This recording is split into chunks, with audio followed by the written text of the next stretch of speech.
안녕하세요. 생명과학 투 수업입니다. 자, 오늘은 모의고사 풀이를 하겠습니다. 앞으로 항상 모의고사를 친 바로 다음 시간에는 모의고사 풀이를 하고 그렇게 진도를 나가도록 하겠습니다. 작년 같은 경우에도 그랬지만 심지어 7교시까지 모의고사를 치고 곧바로 8교시에 방과 후 학교가 있을 경우에는 곧바로 그 8교시에 모의고사 풀이를 했었습니다. 항상 그러니까 모의고사 친 다음 곧바로 첫 수업에는 모의고사 문제 풀이를 한다는 것을 기억하고 문제지를 준비할 수 있도록 합니다. 지금 문제지는 다 준비되어 있죠. 자, 그러면 3월 모의고사. 그런데 3월 모의고사인데 우리가 4월 24일 날 쳤죠. 4월 24일 금요일 날 쳤는데 저번 주에 친 모의고사를 풀이하도록 하겠습니다. 자, 일단 이번 모의고사 문제의 총평을 하자면은 일단 너무 쉬워요. 예. 왜 쉬운지는 풀이를 들어보면 알 거고 이렇게 얘기하고 싶습니다. 만약에 좀 공부를 잘하는 학생이라면 이거 내 예상에는 10분 만에 다 풀 것 같아요. 10분 만에 다 풀고 만점 받을 겁니다. 이 문제 같은 경우에 재수생 같은 경우 혹은 이제 재작년에 우리 반 아이 같은 경우라도 10분이 안 걸릴 것 같고 10분 만에 그렇게 빨리 풀었는데도 50점 다 맞을 것입니다. 보통 이렇게 얘기하면은 학생들이 말도 안 된다고 생각할 수 있겠지만 풀이를 들어보면 나도 가능하겠는데 이런 생각이 들 겁니다. 그리고 꼭 재수생이 아니더라도 재학생이더라도 아마 지금 저번 주 금요일 날 이 문제를 정말 10에서 15분 정도 안에 풀고 다 맞춘 아이들이 분명히 있을 겁니다. 전국으로 치면은 상당히 많을 겁니다. 수천 명 이상 될 건데요. 왜 그런지 풀이를 통해서 한번 알아보도록 하겠습니다. 자, 먼저 얘기를 하자면은 이번 3월 모의고사 문제는 지식형 문제가 많습니다. 한마디로 얘기해서 공부를 한 학생이라면은 거의 다 맞출 수 있다는 거죠. 그러니까 생명과학 오늘 배웠고 자기가 스스로 학습을 했고 그리고 거기에 필요한 여러 가지 단어들이라든가 그러한 내용들을 모두 외우고 있는 아이들이라면 그러니까 지식만 이렇게 갖고 있는 아이들이더라도 이 문제는 거의 다 맞출 수 있는 그런 형태로 문제가 나왔습니다. 만약에 이 문제가 그대로 수능에 나왔다면 그해 수능은 망한 겁니다. 아마 생명과학 원 치는 학생 중에 내 생각에는 한 50%가 1등급이지 않을까 이런 생각을 합니다. 그냥 공부만 하면 고3, 고2의 생명과학 원을 배우고 고3 동안 이제 수능 공부를 하고 그래 지식을 다 외우고 있는 아이들은 다 맞출 거니까요. 외우기만 하면 다 맞출 수 있는 그런 문제가 나왔으니까 그런데요. 자, 문제 이제 하나하나를 보면서 다시 한번 생각해 보도록 하겠습니다. 자, 네. 1번 문제, 지식형 문제죠. 생물의 특성을 묻는 문제입니다. 문항 분석하는 방법에 대해서는 계약하고 좀 더 자세하게 다시 얘기를 하도록 하고요. 일단 문제 자체에 대해서만 얘기를 하고 넘어가도록 하겠습니다. 생물의 특성이 나와 있는데 특성 가, 나 해서 가와 나는 적응이나 물질 대사 중 하나라고 되어 있죠. 그러면 이 예를 읽고 이 예가 무슨 특성을 나타내는지 알고 있으면 되는 겁니다. 강낭콩이 발화할 때에 열이 발생한다 했으니까 이거는 물질 대사라는 특성이죠. 하마는 이러이러하여서 이렇게 되었다 하니까 이거는 적응에 대한 특성이죠. 예. 그래서 가는 물질대사, 나는 적응. 이렇게 생물의 특성 6가지를 외우고 있고 그 6가지의 특성이 무엇인지 알고 그 예를 들 수 있는 학생이라면 1번 문제는 쉽게 누구나 다 이렇게 맞출 수 있을 거고요. 예, 가는 물질대사이다. 맞고 오죠. A와 B는 모두 세포로 되어 있다. 모든 생물은 세포로 되어 있다라고 우리 저 수업 처음에도 했죠. 그러니까 당연히 맞을 거고요. 사막의 선인장 가시 형태 적응과 진화의 예니까 나에 해당되죠. 예. 1번 문제 같은 경우 아주 단순한 그런 지식형 문제라고 할 수 있습니다.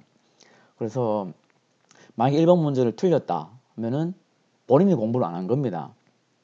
본인이 그만큼 생명과학 원의 1단원에 있는 생물의 특성을 제대로 이해를 이제 못하고 거기 있는 6가지 특성을 외우지 못한 경우가 해당되겠죠. 예. 자, 그래서 1번 문제 이런 형태의 문제가 나왔을 때에 이걸 맞추고 싶으면 생명과학 원의 1단원의 생물의 특성을 공부해서 거기 있는 6가지 특성을 외우면 됩니다. 그리고 그에 따른 예를 들 수 있으면 되는 겁니다. 그러면 다 맞출 수 있을 겁니다. 넘어가도록 하겠습니다. 자, 2번 문제. 실험에 대한 얘기가 나와 있는데요. 예. 연역적 탐구 방법은 아이고야. 그냥 그대로 하겠습니다. 자, 펜으로 합시다. 펜으로. 연역적 탐구 방법은 갓을 세웠느냐 안 세웠냐 보면 되죠. 갓을 세웠다 되어 있으니까 당연히 연역적 탐구 방법이죠. 자, 그 다음에 대조군 실험군 있죠. 네, 있습니다. 설정되었다 맞고 덮개를 씌우는지 안 씌우는지는 무슨 변이랍니까? 실험에서 통제시키지 않은 우리 가설에 따라서 실험을 조작하는 변인을 종속 변인이 아니라 무슨 변인이라 하죠? 조작 변인이라고 하죠. 네, 조작 변인. 자, 그럼 종속 변인은 뭡니까? 종속 변인. 종속 변인은 결과를 종속 변인이라 하죠. 어떤 결과를 보고자 했습니까?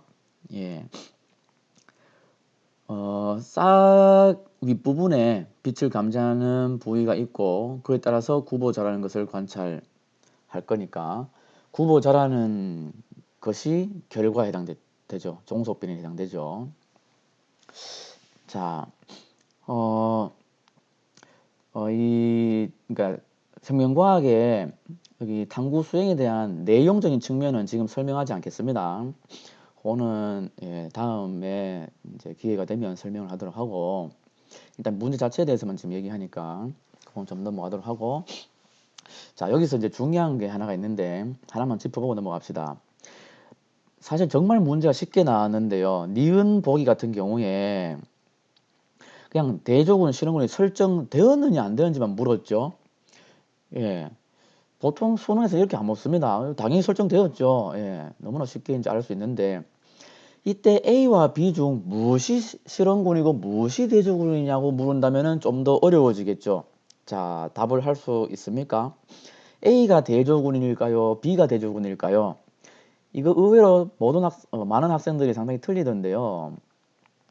네. 빛을 B는 못 받았죠. A는 빛을 받게 됩니다. 그래서 A는 구보자라게 되고 B는 구보자라지 않겠죠. 예. 자, 여기서 무엇이 대조군이고 무엇이 실험군일까요?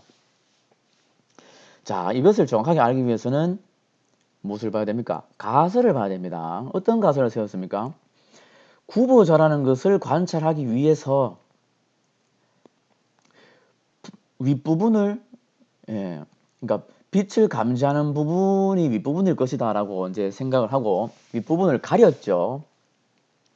한마디로 이 식물의 부위를 이제 가리는 그런 실험을 하면서 빛을 공급했을 때의 구보 자라는지 안 자라는지를 보기 위한 겁니다. 그렇겠죠? 예. 그러면은 빛을 줘서 구보 자라도록끔 한 게 실험군이 해당되고, 빛을 주지 않아서 구보 자라지 않을 B가 대조군이 되겠죠. 다 맞췄나요? 예. 요게 혹시 이해가 안 된다면은 나중에 생원 수업할 기회가 있으면은 다시 이제 수업을 할 텐데, 실험군은 조작 변인이 들어가 있는 거라고 생각하면 되고, 대조군은 통제 변인이 들어가 있는 거라고 생각하면 되는데요. 이러한 조작 변인과 통제 변인을 알려면은 무슨 실험을 했는지를 정확하게 알아야 되겠죠.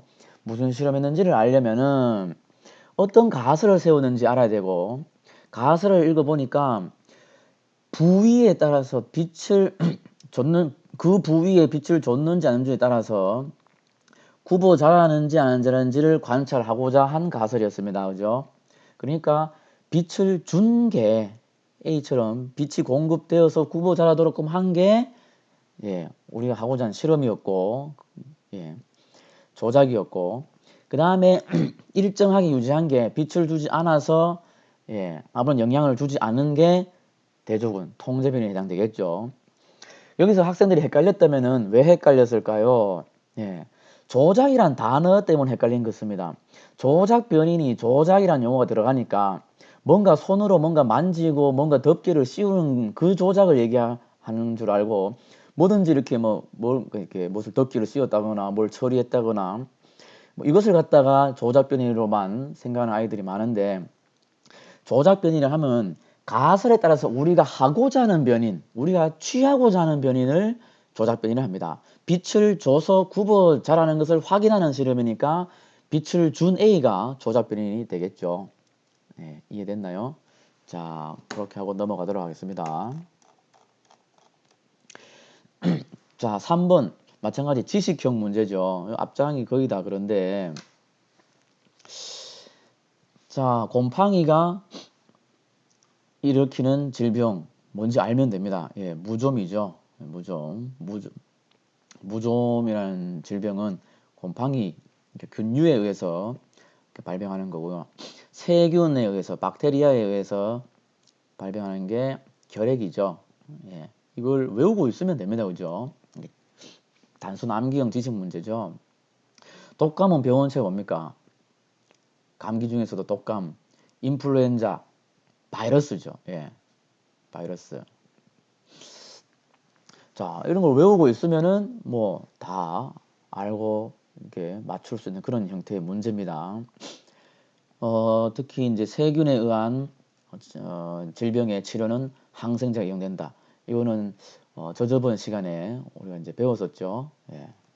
넘어가도록 하겠습니다. 만약에 이걸 틀렸다, 3번 틀렸다. 그 학생 공부 안 한 거죠. 본인이 안 외운 거죠. 생명과학 원에는 물론 생명과학 원은 이제 개념으로 공부해야 되겠지만 그래도 외워야 할 단어들이 좀 많이 있습니다. 기본적으로 외워야 할 단어들은 반드시 외워서 절대 까먹지 않고 수능 때까지 잘 기억하고 있어서 잘 칠 수 있도록 준비를 해놔야 됩니다. 넘어갑시다. 자, 4번 문제는 호르몬과 우리 항상성에 대한 문제인데, 이것도 사실은 뭐 4번에 해당되는 이 단원의 문제를 뭐 적용 형태의 문제나 분석 형태의 문제나 이런 형태로 낼 수 있습니다. 실제 수능에서는 보통 그렇게 나오겠죠. 그래프를 준다거나 어떤 그래프하고 어떤 뭐 다른 호르몬의 작용을 섞어서 이제 분석하고 비교하는 그런 문제를 줄 수 있지만, 이번 3월 문제는 너무나 쉽게 나왔습니다. 단순하게 이것이 무엇이냐. 그러니까 문제 자체가 지식형이라기보다는 보기들이 요번에 3월 문제가 3월 모의고사 문제가 보기들이 거의 다 지식형 보기들입니다. 그러니까 겨울 방학 때에 2학년 말 겨울 방학 때에 3학년 올라오기 전에 생명과학 원을 공부해서 잘 암기하고 있느냐, 아니냐, 이거를 그냥 단순하게 묻는 그런 형태로 나왔다고 생각하면 되겠습니다. 실제 수능은 절대 이래 안 나옵니다. 아까 얘기했지만 실제 수능 이래 나오면 그거 망합니다, 그거. 네. 자, 뭐 A는 원심성 신경이다. A 신경이 뭔지 알고 그게 원심성인지 구심성인지 외우면 되는 거죠. 예, 저온 자극에 의해서 척수에 의해서 피부 혈관을 수축하는 것은 무슨 신경입니까? 이거는 중추에서 척수, 뇌 이런 건 중추라 하죠, 우리가. 예, 중추. 쉽게 하면 중심이라고 생각하면 됩니다. 중심에서 우리 말단으로, 피부 말단으로 나가죠. 중심에서 바깥쪽으로 나가니까 원심성이죠. 바깥으로 멀리 나가니까 원심성이죠. 이거를 외우고 있으면 예, 다 맞출 수 있는 그런 지식형 문제입니다. 피부 혈관이 수축하면은 네, 혈 발산량이 어떻게 됩니까? 혈관이 수축하면 혈관이 작아지면 피가 글로 안 가고 피부에 안 가고 피부 쪽에 피가 안 가면 땀이 생성이 잘 안 되겠죠. 땀이 생성 안 되면 열 발산이 감소하겠죠. 틀렸죠. 그죠? 이런 것도 다 외우고 있으면 다 곧바로 맞출 수 있는 그런 형태의 문제가 나왔습니다. 자, 넘어가도록 하겠습니다. 5번 문제도 마찬가지로 실험 내용이 나와 있는데요. 효모가 뭐 하는지 알면 되죠. 효모뿐만 아니라 모든 생물이 세포 호흡을 하면서 살아가죠. 우리 이제 생물과학 2 이제 진도 나갈 때에 저번 5차시, 6차시에서 세포호흡을 잠깐 다뤘었는데요.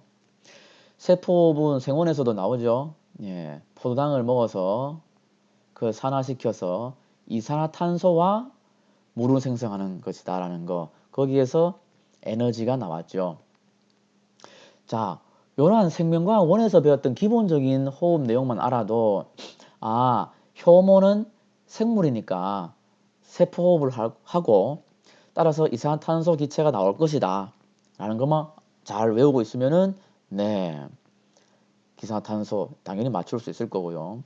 이화작용이나 이런 것들을 다 쉽게 맞출 수 있을 겁니다.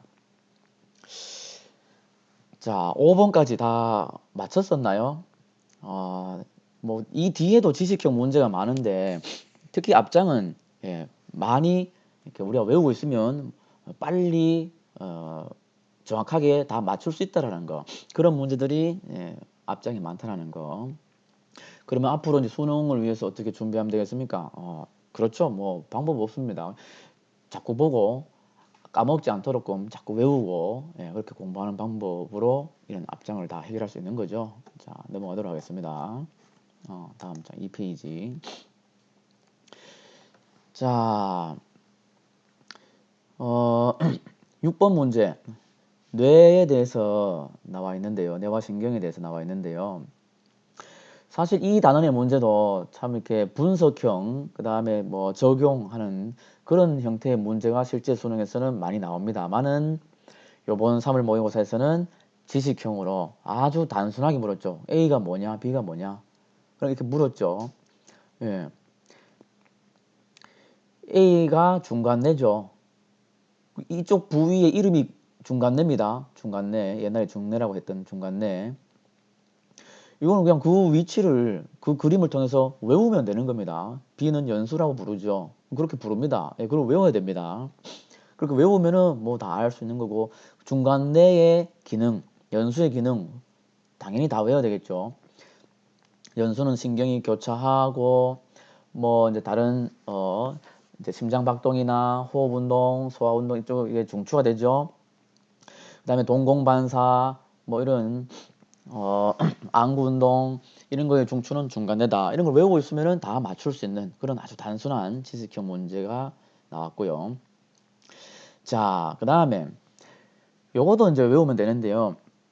연수에서 붙어 있는 자율신경 중에서 심장으로 가는 요 자율신경은 교감, 부교감 중에서 부교감이라는 것을 이제 외우면 됩니다. 나중에 수업할 기회가 있으면 요걸 이제 외우는 방법도 이제 얘기를 할 텐데요.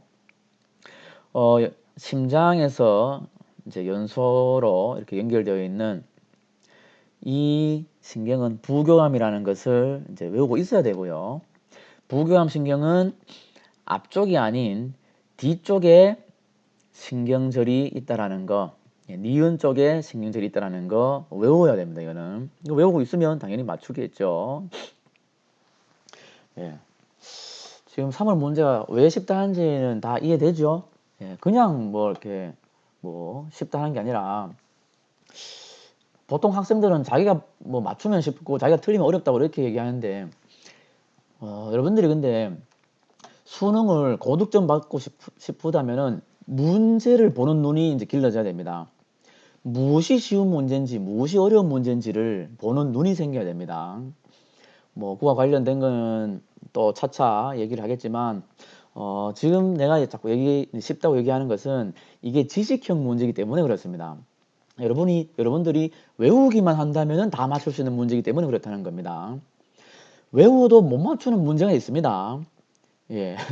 그런 거에 대한 이제 푸는 방법은 또 별도로 또 얘기하겠지만 이거는 그러니까 지금 3월 모의고사 문제는 외우기만 해도 얼추 맞출 수 있는 그런 형태라는 거.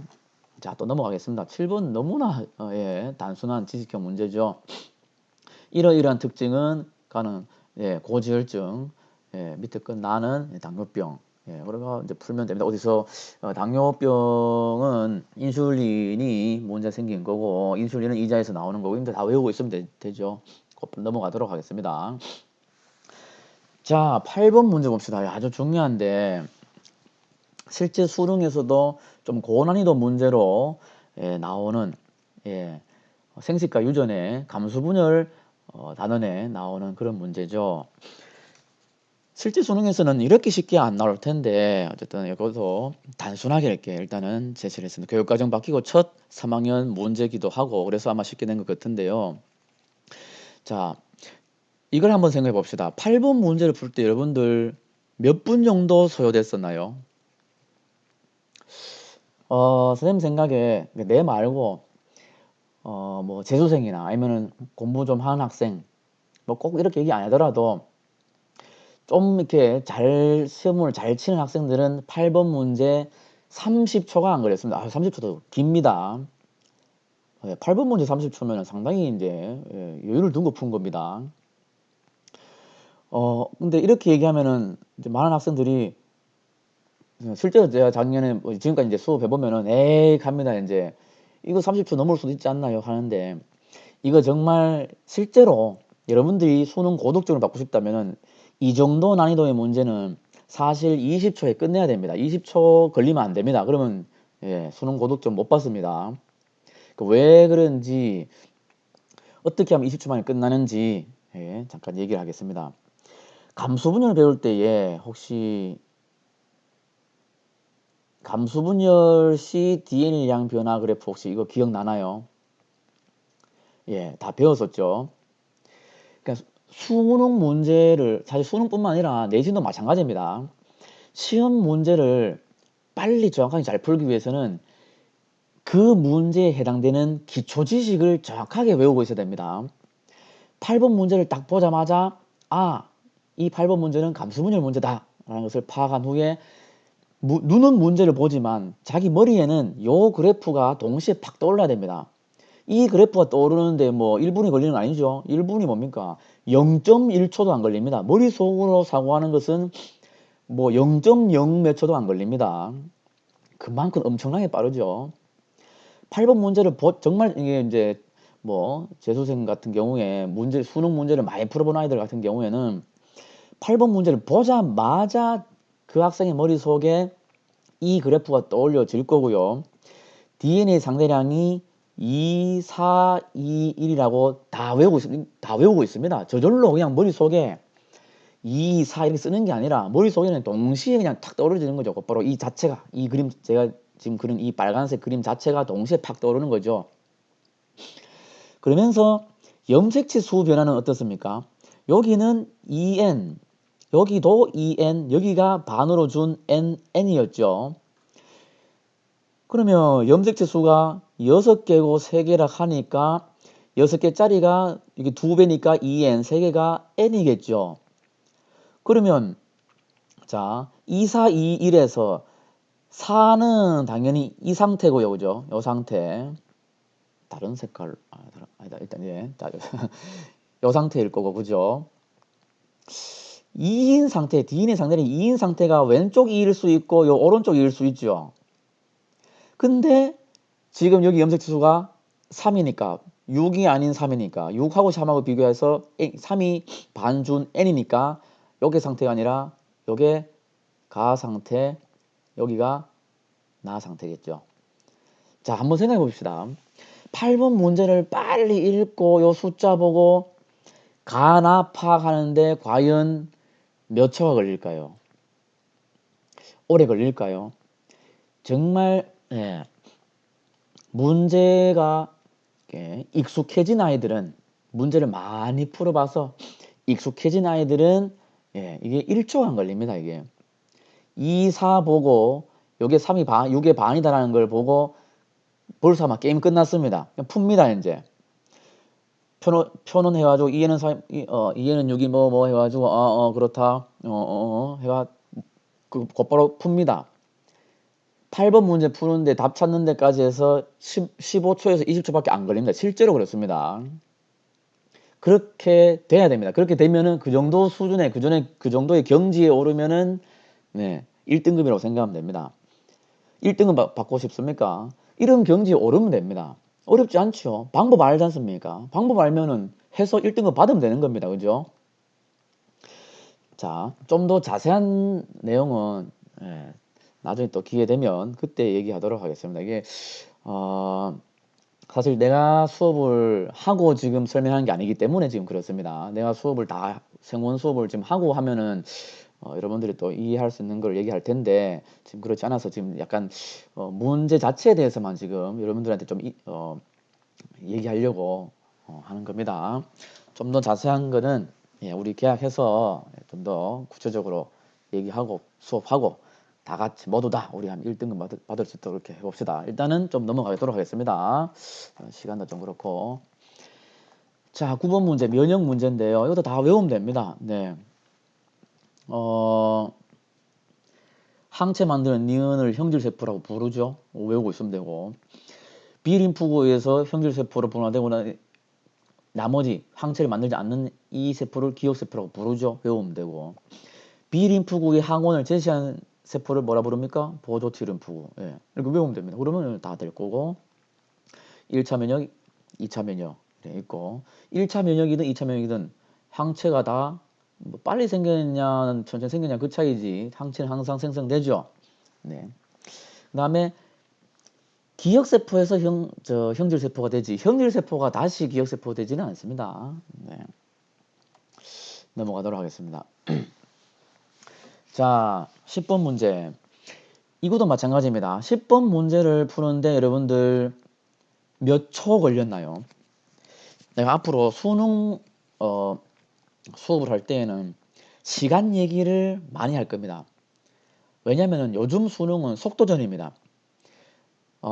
물론 모릅니다. 제가 뭐 점쟁이가 아닌 이상 원래 수능이 이렇게 나온다면은 이건 절대 속도전이 아닙니다. 이거는 그냥 저희 프로도 다 맞출 수 있습니다만은 그러니까 이제 문제가 되는 거죠. 이제 전국이 다 맞춰버리면 안 되니까. 그러니까 요즘 수능은 좀 더 빨리 풀게 그렇게 만드는데요. 그래서 이제 내가 항상 수능 수업할 때에는 모의고사 풀이할 때도 마찬가지지만은 계속 끊임없이 빨리 풀도록끔 제가 유도를 하는데요. 자, 10번 문제. 여러분들 저번 주 금요일 날 10번 문제 풀 때에 요 문제 풀 때에 몇 초 걸렸는지 한번 생각을 해봅시다. 이것도 마찬가지 30초 넘었으면은 공부 제대로 못한 겁니다. 자, 10번 문제는 지식형 문제는 아니죠.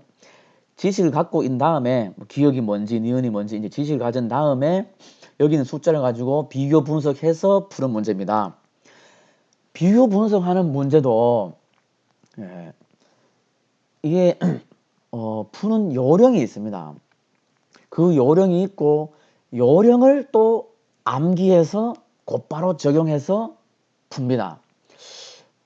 사실 뭐 이게 시험 문제 푸는 글쎄요, 정석은 아니지만, 많은 이제 뭐 학원이나 뭐 사실 예, 나도 사실 이제 수능 수업을 할 때에는 좀 예, 그러니까 그 개념 이런 쪽보다도 좀 이제 좀 말하기가 사실 좀 그럴 수도 있는데 문제 푸는 요령 자체를 아이들한테 외우도록 해서 예, 문제를 좀 빨리 푸는 그런 식의 어떤 훈련을 좀 시키는 편입니다. 자, 예를 하나 들어보겠습니다. 이거 나중에 또 기회 되면 수업을 할 텐데요. 만약에 이제 이제 재수생이 이 문제를 푼다라고 가정을 합시다. 자, 문제를 빨리 읽습니다. 뭐 사실 뻔한 얘기죠. 그러다 하고 이 그림 보지도 않습니다. 보지 않고 곧바로 펴봅니다. 펴 보니까 니은의 길이 어떻게 됐습니까? 0.2에서 0.4, 0.2 차이 나죠. 네, 니은의 길이가 0.2 길어지면 x의 길이는 0.4 길어집니다. 요거를 외우면 됩니다. 그러니까 단순하게 기업 부위의 명칭 이거 외우는 지식형 문제가 아니라 분석하고 비교하고 적용하는 문제도 분석하는 방법을 외워버리고 비교하는 방법을 외워버리면 어찌 보면 사실 이것도 지식형 문제가 되고 그거를 이제 학원 선생님들이나 뭐 자꾸 학원 얘기를 해서 그런데 뭐 나도 수업할 때 좀 이렇게 가르쳐 주는 편입니다. 뭐 요런 이제 특히 예를 들어서 내가 만약에 이제 근육 관련된 수능 문제 풀이 그런 수업을 한다면은 야들아 니은이 0.2 변하면은 x는 0.4 변한다 곱하기 1 한다 외워라. 학생들은 달달달 외워가지고 10번 문제 바바박 풀 때에 0.2 변했네 0.4네 당연히 2.4네 여기까지 오는데 이 x1이 2.4라는 것까지 알게 되는데 10초가 안 걸립니다. 기억은 당연히 H대라고 외워놔야 되고 그죠? 예, 2.4 당연히 맞고요. A대는 안 변하죠. 10번 문제는 사실 15초 이내에 끝내야 됩니다. 이거 보기가 너무 쉬워요. 그죠? 기억은 당연히 이 기억을 H대라고 부르죠. 이거는 안 외우면은 본인이 공부 안 해서 안 외운 거는 그건 어쩔 수 없지만 외우고 있는 한은 이건 당연히 맞고요. T1 당연히 2.4고 왜? 0.2 차이 났으니까 0.4 차이 곱하기 2입니다. 왜 그런지는 나중에 설명하도록 하겠습니다만은 외우고 있으면 됩니다. 0.4입니다. 2.4일 거고 A대는 이거 안 봐도 됩니다. A대 나오자마자 길다 하면 대문 틀렸죠. A대는 항상 같으니까 10번 문제는 15초 안에 끝납니다. 이거 혹시 이해되나요? 자, 이번 시간에는 10번까지 풀이를 해봤는데요. 어떤 생각이 듭니까? 내가 하는 풀이 방식이 좀 이해가 되나요? 앞으로 모의고사 칠 때마다 바로 그 다음 시간에는 모의고사 풀이를 하겠습니다. 항상 문제를 준비하세요. 그리고 내가 하는 풀이는 지식이 아닙니다. A는 B다. 10번의 답은 뭐다. 방금 내가 지금도 풀이했지만 답을 내가 체크한 적이 하나도 없죠. 답은 내가 얘기하지 않습니다. 답은 답지에 다 있고요. 그게 중요한 게 아니라 얼마나 이러한 형태의 문제를 빨리 정확하게 해결하느냐. 그게 문제풀이라고 생각을 하고 거기에 대해서 내가 자꾸 얘기를 할 겁니다. 앞으로 수업할 때에 그쪽 방향으로 그러니까 모의고사 풀이나 수능에 관련된 수업을 내가 할 때에는 그러한 방향으로 할 거니까 잘 듣고 그것만 잘 이렇게 캐치해서 여러분들이 내 수업한 거를 잘 듣고 이렇게 정리를 해서 그것만 문제 풀 때 적용해 가지고 자꾸 문제 풀어보고 훈련하면은 다 1등급 받을 수 있을 겁니다. 진짜 불과 2년 전만 해도 2년 전에 사실 제일 대박 났었는데 뭐 그전에도 그렇고 작년도 그렇고 1등급이 하나도 6월 모의고사까지 1등급이 하나도 없었다가 마지막 수능에 우리 학교 1등급이 9명이나 나오는 그런 일이 실제 수능에 9명이 나오는 그런 일도 있었습니다. 누구나 다 문제 푸는 요령을 잘 파악하고 이해하면 문제 잘 풀 수 있습니다. 어렵지 않습니다. 앞으로 문제 풀이 할 때에 잘 듣고 그렇게 들은 내용 가지고 훈련을 하면 된다는 거. 오늘 이렇게 이번 시간에는 10번까지 하고 다음 시간에 11번부터 문제 풀이 하도록 하겠습니다.